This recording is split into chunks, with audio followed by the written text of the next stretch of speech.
विद्यार्थी मित्रांनो, माझे नाव समीक्षा गजानन पुरी. मी आता 7वीची विद्यार्थिनी. माझ्या शाळेचे नाव जिल्हा परिषद माध्यमिक शाळा पानकणेगाव, तालुका सेनगाव, जिल्हा हिंगोली. आमच्या शाळेमध्ये एक ग्रंथालय राबवण्यात आलं. तर त्या ग्रंथालयामध्ये खूप छान छान गोष्टींची पुस्तकं आहे. तर त्या गोष्टींच्या पुस्तकामधून मी एक पुस्तक घेतलेलं आहे.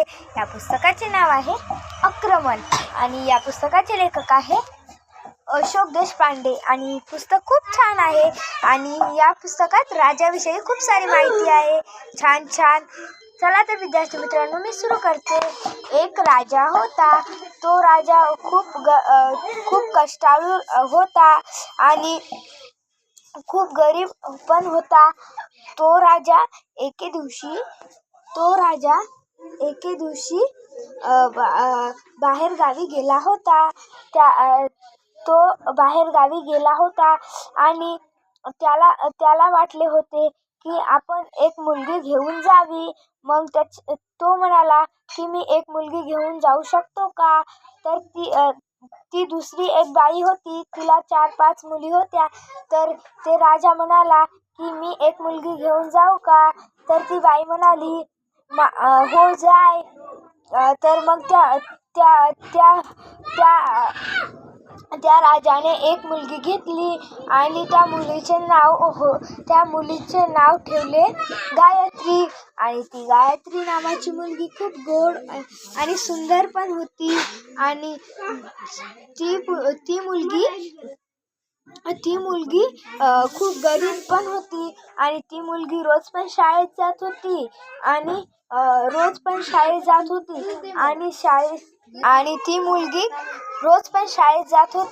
आणि तिला काही मैत्रिणी होत्या आणि तिच्या मैत्रिणी पण खूप छान होत्या आणि तिला जीव लावत होत्या. आणि ती मुलगी पण छान होती. आणि ती मुलगी आणि तिचे पप्पा आनंदाने राहत होते. आणि ती मुलगी खूप गोड होती.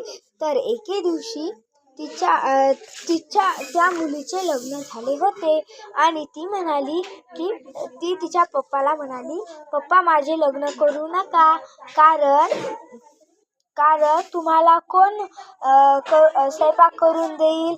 तर तिचे पप्पा म्हणाले, बाई तुझं लग्न कर.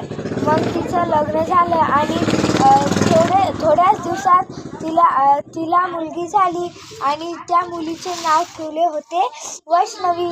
आणि ती वैष्णवी नावाची मुलगी खूप छान दिसत होती. आणि ती मुलगी पण रोज शाळेत जात होती. आणि ती मुलगी पण मोठी झाली आणि तिला परत एक भाऊ झाला. आणि त्या मुलीला भाऊ झाला आणि त्या भावाचे नाव सोमनाथ असे ठेवले होते.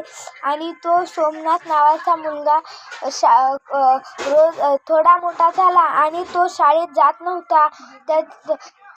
शाळेत जात नव्हता. त्याचे पप्पा म्हणाले, तू काहून शाळेत जात नाही? आणि ते म्हणाला, मी शाळेत जाणार नाही. त्याचे पप्पा म्हणाले, का बरं?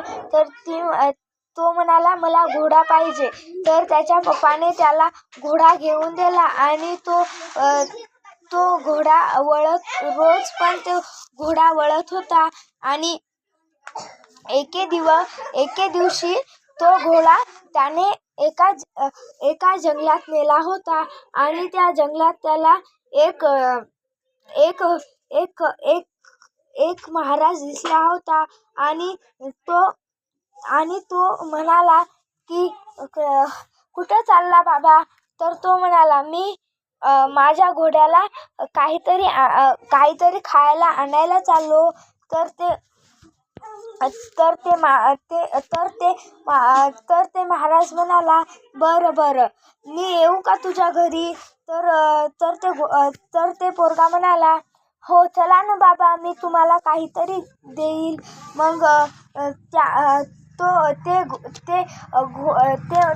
त्या पोराने त्या महाराजाला त्याच्या घरी नेले आणि खाऊ पिऊ घातले आणि तो दुसऱ्या दिवशी परत त्याच्या घरी निघून गेला आणि त्याच्या घरी निघून गेला आणि तो माणूस पण रोज जात होता आणि धन्यवाद.